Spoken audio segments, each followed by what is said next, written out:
What difference is being made in corporate culture by the outing of such high-profile abuse of power? Hello and welcome to Well Intel Daily. I'm Annie Hood.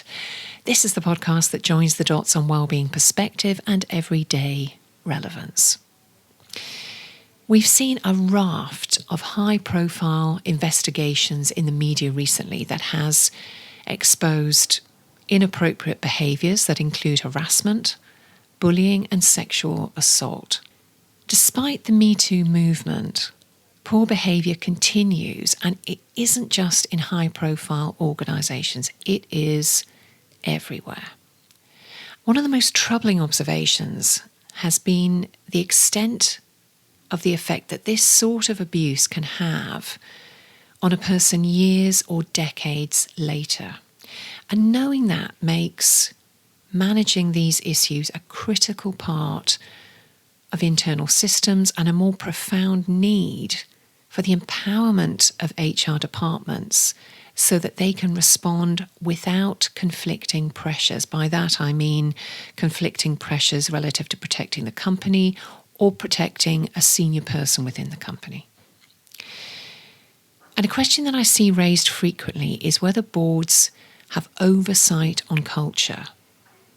Now, part of the CBI response has been to appoint a Chief People Officer with board representation. And alongside that is whistleblowing channels and the ability to speak up in a safe way and within a safe space. And as a leader, you want to be able to protect your team from anything like this happening, but also provide a system that makes it secure for anyone to be able to speak up. But even as a leader, you're not immune to any form of abuse happening to you. If I found myself in a situation of being on the receiving end of abuse, this is what I'd do. I'd write down in detail what happened. Language used, location, time, date, how I felt. I'd be exacting. Detail and clarity also means credibility.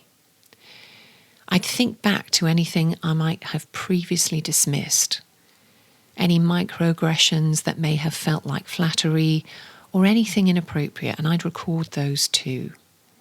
If I were feeling confident enough, I'd like to think I'd call them out myself. I'd like to think that I'd mirror back to them what they said or did and ask them straight out what they meant by it or what their intention was. I'd record the issue with HR and I'd ask whether similar issues were being raised. I'd seek counselling or coaching to talk it through, no matter whether I thought I was okay or not.